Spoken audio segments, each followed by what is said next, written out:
할렐루야. 네, 우리 특별 금요기도의 세 번째 밤입니다. 여러분 참 잘 오셨습니다. 우리 좌우에 계시는 성도님들과 인사하겠습니다. 잘 오셨습니다.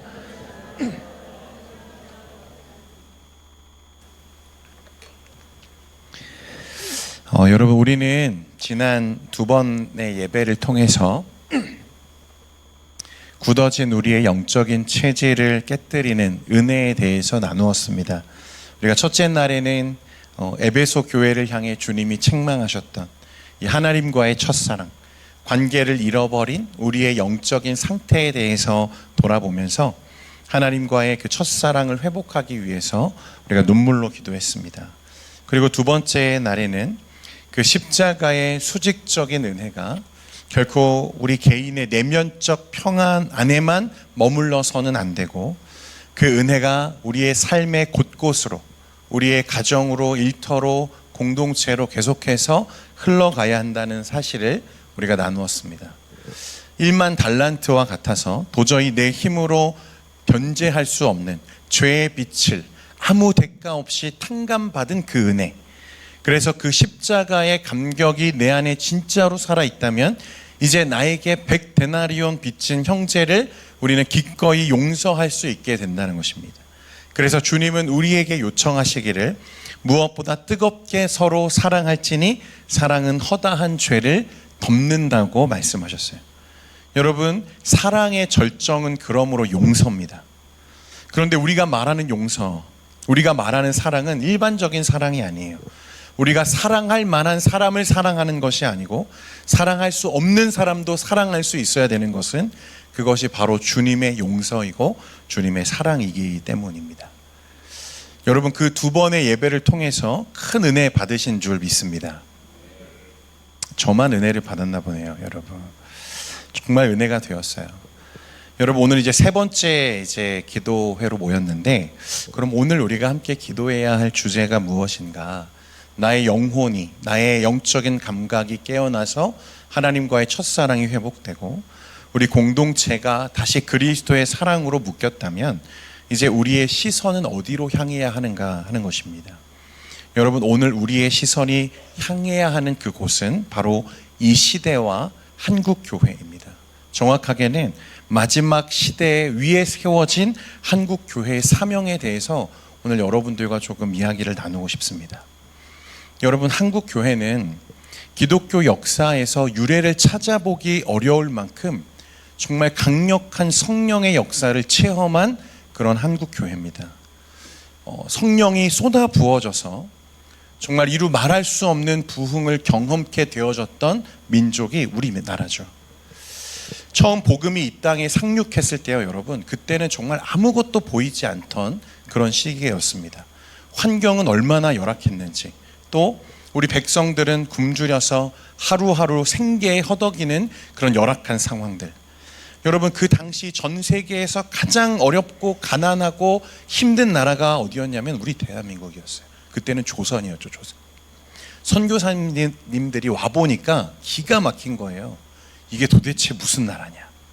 여러분들 잘 아시는 이 언더우드 선교사님의 편지에 보면 그 당시 상황, 그리고 선교사님이 느꼈던 그 절망감에 대해서 우리가 체감할 수 있는데, 제가 잠깐 읽어드리겠습니다. 주여, 지금은 아무것도 보이지 않습니다. 주님, 메마르고 가난한 땅, 나무 한 그루 시원하게 자라오르지 못하고 있는 땅에 저희들은 옮겨와 앉았습니다. 그 넓고 넓은 태평양을 어떻게 건너왔는지 그 사실이 기적입니다. 주께서 붙잡아 뚝 떨어뜨려 놓으신 듯한 이곳, 지금은 아무것도 보이지 않습니다. 보이는 것은 고집스럽게 얼룩진 어둠뿐입니다. 어둠과 가난과 인습에 묶여있는 조선 사람뿐입니다. 왜 묶여있는지도 고통이라는 것도 모르고 있습니다. 고통을 고통인 줄 모르는 자에게 고통을 벗겨주겠다고 하면 의심부터 하고 화부터 냅니다. 조선 남자들의 속셈이 보이질 않습니다. 이 나라 조정의 내심도 보이질 않습니다. 가마를 타고 다니는 여자들을 영영 볼 기회가 없으면 어쩌나 합니다. 조선의 마음이 보이질 않습니다. 그리고 저희가 해야 할 일이 보이지 않습니다. 그러나 주님, 순종하겠습니다. 겸손하게 순종할 때 주께서 일을 시작하시고 그 하시는 일을 우리들의 영적인 눈이 볼 수 있는 날이 있을 줄 믿나이다. 믿음은 바라는 것들의 실상이요 보지 못하는 것들의 증거니 라고 하신 말씀을 따라 조선의 믿음의 앞날을 볼 수 있게 될 것을 믿습니다. 지금은 우리가 황무지 위에 맨손으로 서 있는 것 같사오나 지금은 우리가 서양 귀신 양귀자라고 손가락질 받고 있사오나 저희들이 우리 영혼과 하나인 것을 깨닫고 하늘나라의 한 백성 한 자녀임을 알고 눈물로 기뻐할 날이 있음을 믿나이다. 지금은 예배드릴 예배당도 없고 학교도 없고 그저 경계와 의심과 멸시와 천대함이 가득한 곳이지만 이것이 머지않아 은총의 땅이 되리라는 것을 믿습니다. 주여 오직 제 믿음을 붙잡아 주소서. 여러분 140년 전에 이 땅에 복음을 들고 왔던 언더우드 선교사님의 기도였습니다. 여러분 당시 이 나라는 그런 나라였던 거죠. 그런데 그 아무것도 보이지 않던 이 땅에 하나님은 복음을 심으셨고 부흥을 일으키셨습니다. 평양에서 시작된 부흥이요 수년간 불타오르면서 전국으로 복음이 퍼지고 곳곳에 교회가 막 세워졌습니다. 그리고 우리의 시대는 일제강점기와 한국전쟁, 이념 갈등을 교회가 온몸으로 견디면서 많은 순교자들이 배출되기 시작했어요. 여러분 우리 믿음의 선배들 그 복음의 순수성과 교회의 정절을 지키기 위해서요 목숨을 바쳤습니다. 신사참배를 온몸으로 거절했고 배교하면 살려준다는 공산당의 위협에도 굴하지 않고 교회와 예배를 지켜냈습니다. 여러분 이게 한국교회입니다. 여러분 자부심을 좀 가지셔야 돼요. 그런데 요즘 매스컴을 통해서 보게 되는 세상 사람들과 우리가 대화를 나누다 보면 이제는 내가 그리스도인이라고 하는 것이 자랑스럽기보다 오히려 부끄럽게 여겨질 때가 참 많습니다. 기독교 윤리 실천 운동을 비롯한 여러 기관에서요, 여러분 정기적으로 한국 교회의 사회적 신뢰도를 이제 조사해서 발표를 합니다. 가장 최근에 발표된 자료를 보면 기독교를 신뢰한다 혹은 신뢰할 수 있다고 응답한 국민의 비율이요 20%가 채 안 됩니다. 국민 10명 중 8명이 더 이상 한국교회의 말과 행동을 믿지 못하겠다고 말하는 상태에 이르렀어요. 그 이유가 무엇인가 보니까요, 여러분 이런 거예요. 약 30%는 교회가 사회나 공공의 이익보다 교회의 이익을 우선하기 때문이라고 말했습니다. 그리고 약 25%는 교회의 과도한 정치적인 개입과 정치적인 집회를 주도하기 때문이라고 대답했고, 약 20% 정도는 교회의 도덕적, 윤리적 타락에 대해서 말하기 시작했습니다. 목회자의 스캔들, 교회의 세습. 제가 기독교 관련된 글들을 좀 찾아보니까 마치 교회를 세상 사람들은 악덕 기업처럼 여기고 있더라고요. 참담하지 않습니까, 여러분? 부흥의 그 역사들, 찬란했던 성령의 강력한 바람들, 그 한국교회가 순교자의 피 위에, 터전 위에 세워졌던 한국교회가 이제는 정말 세상의 조롱거리가 되어가는 그런 시대에 지금 우리가 서 있습니다. 이제는 교회를 바라보는 세상의 시선이 차갑다 못해서 차가운 경멸로 바뀌는 것 같아요. 한국교회는 더 이상 세상의 빛과 소금이 아니라 오히려 세상의 걱정거리와 조롱거리가 되었습니다. 여러분, 세상 사람들이 모여서 교회를 걱정하는 지금 시대가 된 거예요. 그런 와중에 여러분 다음 세대의 현실이 정말 암담하죠. 한국 교회의 절반 이상, 무려 50%에서 60%에 달하는 교회의 주일학교가 전부 사라졌습니다. 여러분 아예 없다는 말이에요. 주일학교가.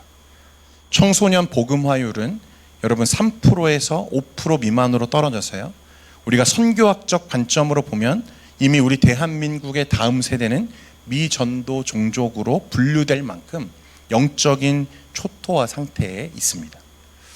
여러분 우리가 한국 교회를 위해서 이제 기도해야겠습니까? 안 해야겠습니까? 이래도 그런 마음이 안 생긴다면 여러분 대단하십니다. 그런데 여러분, 제가 볼 때요, 그런 사회적인 현상들, 그리고 그런 세상이 교회를 바라보는 시선들도 물론 중요하겠지만 저는 그것보다 더 큰 문제가 있다고 생각합니다. 그게 뭐냐면 교회를 바라보는 교회의 시선입니다. 여러분, 그 문제를 바라보고 있는 저와 여러분의 시선이 더 문제라는 거예요. 세상이 교회를 어떻게 평가하는지, 세상이 어떻게 교회에 대해서 말하고 있는지가 중요한 게 아니라 교회가 교회를 어떻게 보고 있는지가 더 중요하다는 것입니다. 여러분, 교회가 뭡니까? 교회는 건물이 아닙니다. 성경적으로 교회는 구원받은 백성의 총수죠. 믿는 자들의 모임. 그래서 우리가 에클레시아라고 말합니다. 그러므로 주 안에서 함께 하나님의 나라를 이루는 모든 성도가 교회입니다. 우리 전부는 사실 한 몸이고 한 교회라는 거예요. 우리 동현교회 성도들만 한 몸이 아니라 그리스도 안에서 우리가 한 교회로 부름받은 모든 자들이 우리와 한 교회이고 한 몸이라는 것입니다. 이게 교회의 성경적인 개념이죠. 그러면 여러분, 한국 교회가 오늘날 병들었다면 그건 특정 일부 사람들이 병든 게 아닙니다. 다른 교회가 병든 게 아니에요. 누가 병든 것입니까? 우리가 병든 거예요. 그런데 여러분, 전부 교회 이야기를 하면서 누구 이야기하는 것처럼 이야기합니까? 남의 이야기처럼 얘기해요. 그게 진짜 문제라는 거예요. 그래, 그런 교회들이 문제지. 저 목사님이 문제지. 저 성도가 문제지. 여러분, 그렇습니까?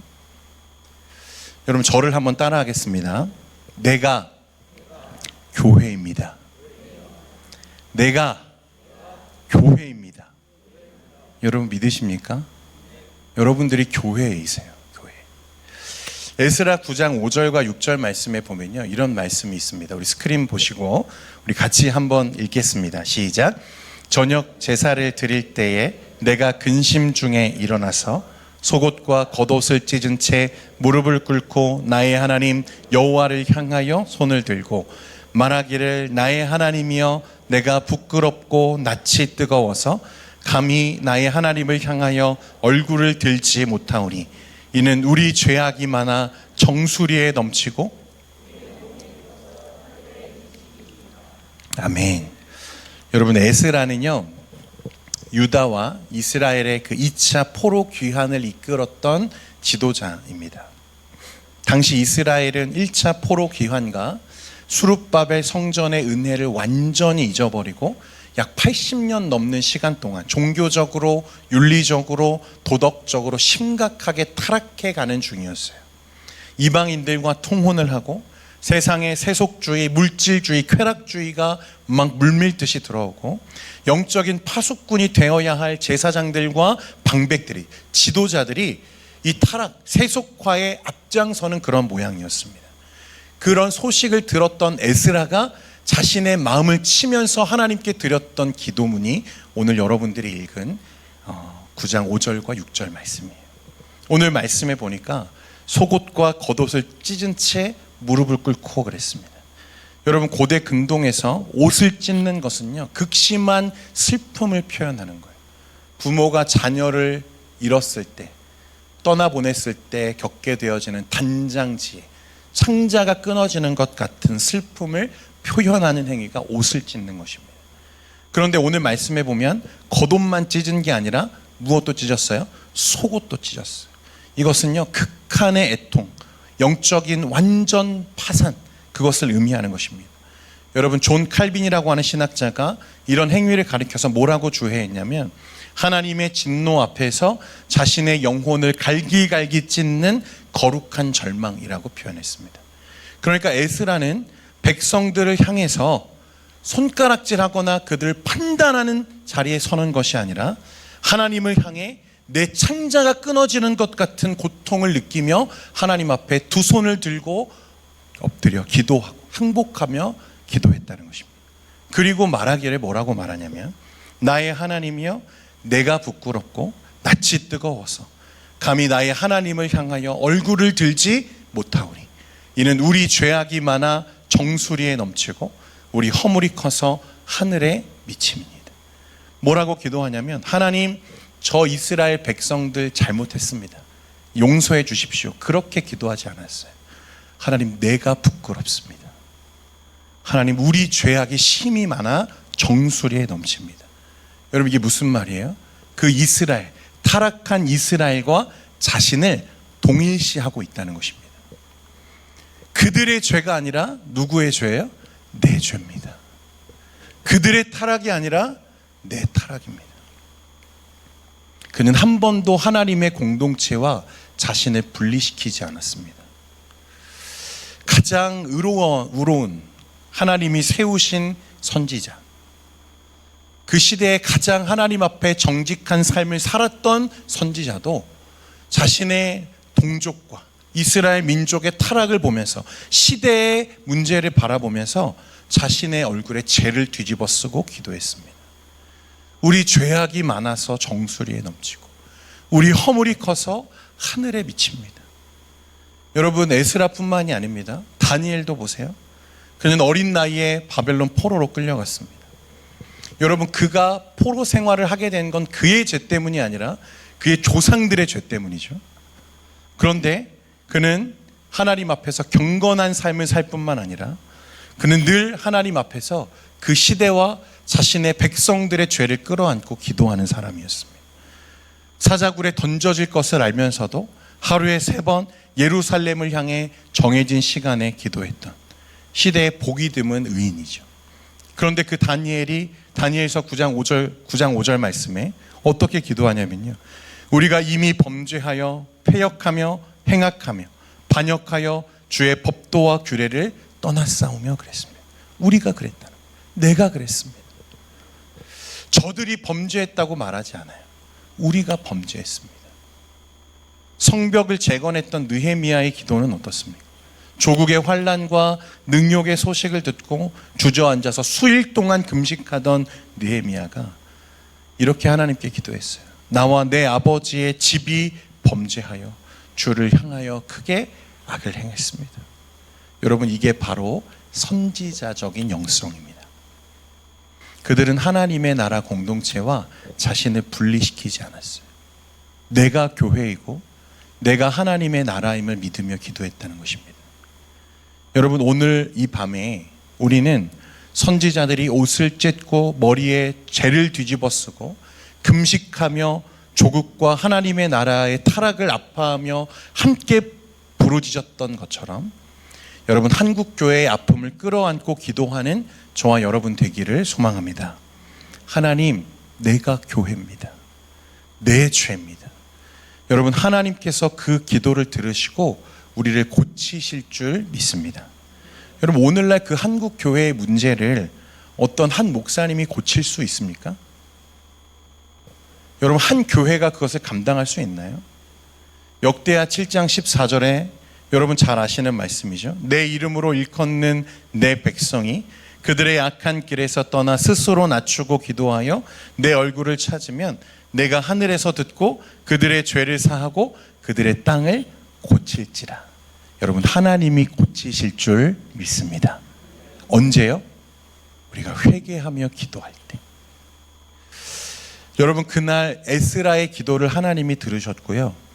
그리고부터 13년 뒤에요, 누구를 보내시냐면 느헤미야를 하나님이 보내시죠. 그리고 그를 통해서 성벽을 재건하고 에스라가 회중들 앞에서 하나님의 말씀을 강독합니다. 그때 강력한 회개의 역사가 이스라엘 가운데 일어났어요. 백성들이 통회하며 눈물을 흘리며 하나님께 자복하며 은혜를 구하고 회개하는 역사가 일어났습니다. 하나님께서 이제 스스로 옷을 찢고 죄를 뒤집어 쓰고 조국 교회의 아픔을 나의 아픔으로 내 죄로 고백하며 하나님께 회개하는 자들의 기도를 통해서 다시 회복과 치유의 역사, 회개의 역사를 일으켜 주실 줄 믿으시기를 바랍니다. 여러분, 그게 오늘 우리가 기도해야 되는 첫 번째 이유고요. 두 번째로요, 우리가 한국교회를 위해서 기도해야 되는 이유가 또 한 가지 있습니다.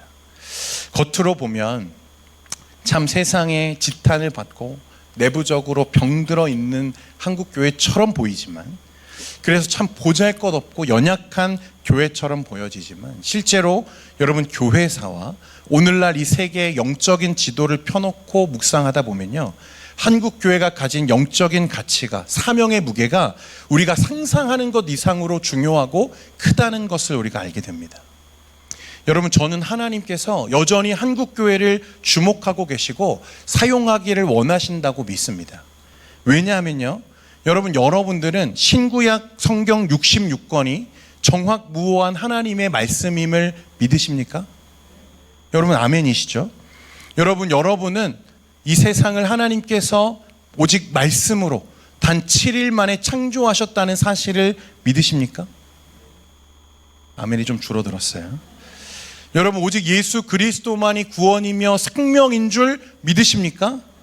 여러분, 그렇기 때문에 그런 거예요. 여러분, 그렇기 때문에 이제는 한국 교회가 하나님이 가장 주목하시고 하나님이 이 시대에 쓰시는 교회인 줄 믿으시기를 바랍니다. 여러분, 이제 대한민국과 우리 조국 교회는요, 신구약 성경이 하나님의 정확무오한 말씀인 것과 하나님이 이 세상의 유일한 창조자이심과 오직 예수 그리스도만이 우리를 구원하실 수 있다는 성경적 복음의 순수성을 가진 교회가 주류를 형성하고 있는 유일한 나라가 대한민국입니다. 우리에게 복음을 전해주었던 유럽의 교회들, 네덜란드나 독일이나 영국이나 찬란한 기독교 유산을 가지고 있고 지금도 그런 자부심을 가진 나라들이잖아요. 그런 교회들이죠. 그런데 그들이 지금 어떤 모습입니까? 자유주의 신학과 고등 비평에 강단이 점령당했습니다. 여러분, 더 이상 그들은요, 성경을 하나님의 말씀이라고 생각하지도 않고 가르치지도 않습니다.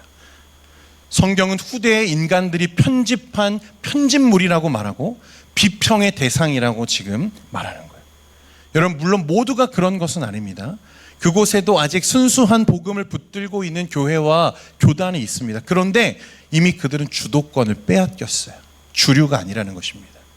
거의 대다수는 이제 인간의 이성으로 납득되지 않는 성경의 이야기들을 기적으로, 신화로 치부해 버립니다.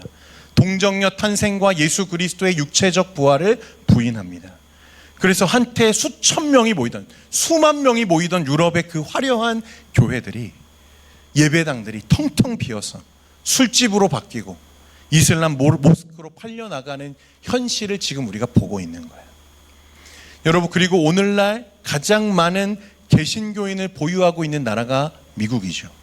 청교도 신앙과 정신 위에 세워진 미국. 그래서 미국은 대통령이 취임할 때 성령의 손을 얹고 서약하는 나라가 미국입니다.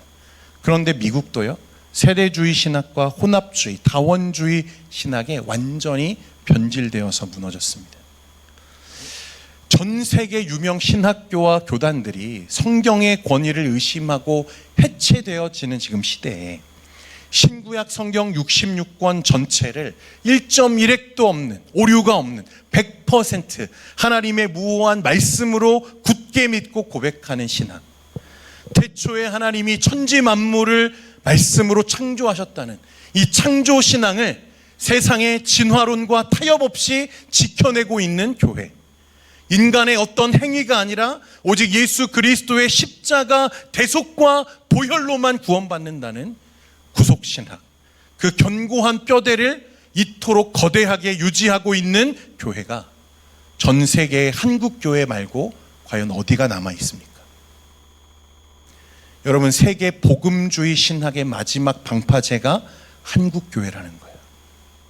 우리밖에 안 남았어요. 그런 교회가 주류를 이루고 여전히 앞장서 있는 나라.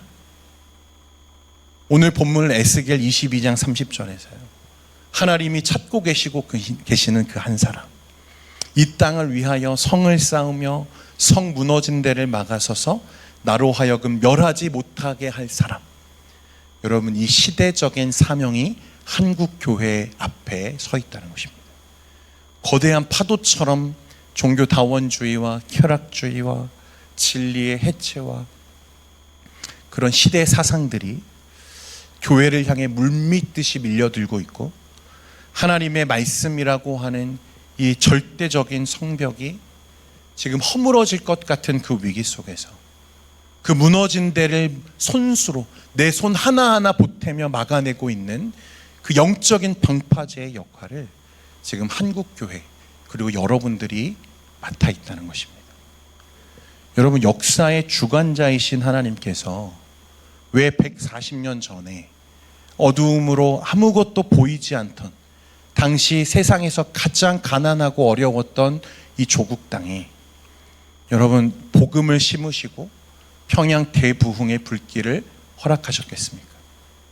일제강점기와 여러분 6.25 전쟁과 이 참혹한 잿더미 속에서도 순교자의 피, 순수한 복음을 지키며 교회를 붙드셨던 이유가 무엇이겠습니까?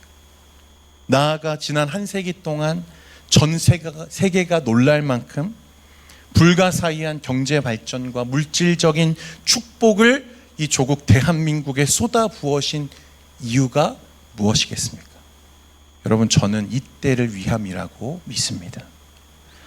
여러분, 한 사람 한 사람이 그러니까 얼마나 귀한지 몰라요. 여러분, 옆에 계시는 분들을 바라보시면서 우리 이렇게 한번 인사했으면 좋겠습니다. 당신이 이 시대의 소망이십니다.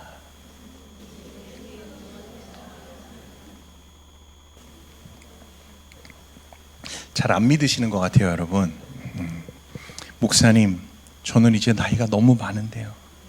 목사님, 저는 재능도 별로 없는데요. 아니에요, 여러분. 제가 계속 말씀드리지만 여러분, 하나님이 저와 여러분에게 바라는 것은 그런 것들이 아닙니다. 우리가 뭔가를 더 잘해야만 교회가 영광스럽게 되는 게 아니에요.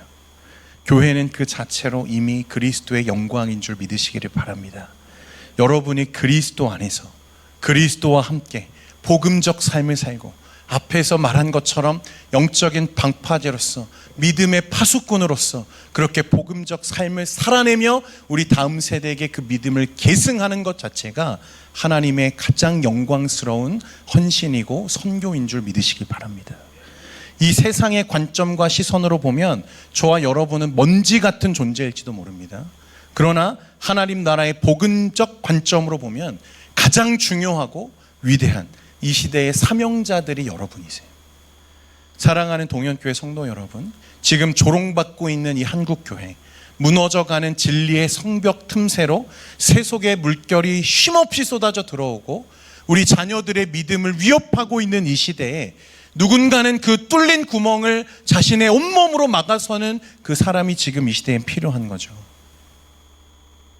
모든 사람들이 교회를 향해서 손가락질하고 조롱하고 그렇게 교회를 끌어내릴 때에도 묵묵히 복음적 삶을 살고 그리스도의 길을 걸으며 낮아지는 삶을 살고 하나님의 영광을 위하여 사는 복음의 사람들, 하나님이 오늘 그런 사람들을 찾고 계시다는 거예요.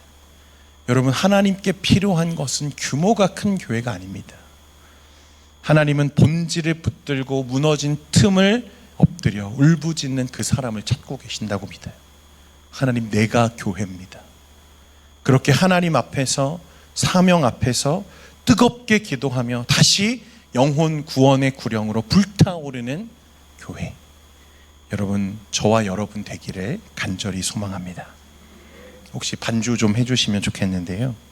여러분, 우리는 그동안 늘 너무 나를 위한 기도 혹은 내 가족을 위한 기도에만 몰두해 왔던 것 같아요. 여러분, 한국 교회를 위해서 우리가 얼만큼 기도했습니까? 여러분, 그런 영상들, 그런 인터넷 기사들 보면서 우리 막 혀를 차지 않았습니까? 아유, 왜 저래? 왜 저렇게 살아? 여러분, 아니라는 거예요. 하나님, 내 죄입니다. 내가 그렇게 거룩하게 살지 못한 죄입니다. 오늘 우리의 기도가 더 넓어지고 더 깊어지기를 원해요. 하나님 나라 그 영원한 소망을 품고 조국 교회와 부흥을 위해서 여러분 기도하시기를 바랍니다. 역대하 7장 14절 말씀에 우리 앞에서도 읽었지만 내 이름으로 일컫는 내 백성이 그들의 악한 길에서 떠나 스스로 낮추고 기도하여 내 얼굴을 찾으면 내가 하늘에서 듣고 그들의 죄를 사하고 그들의 땅을 고칠지라. 여러분, 오늘 이 말씀을 붙들고 우리 함께 옷을 찢고 죄를 뒤집어 쓰고 기도하는 저와 여러분 되기를 원합니다. 실제로 옷을 찢으면 안 되고요, 여러분. 마음을 찢자는 거예요. 하나님 앞에 통회하며 회개하자는 것입니다. 하나님, 거룩하게 살지 못했던, 그렇게 부끄러움 속에 숨어서 내가 그리스도인인 것조차도 말하지 못했던 나의 연약함들을 회개하고, 조국 교회의 현실을 바라보면서 남의 일처럼 강 건너 불 구경하듯이 그렇게 그런 교회의 아픔들을 나 몰라 하지는 않았는지 오늘 회개하며 기도하는 오늘 이 밤이 되기를 소망합니다.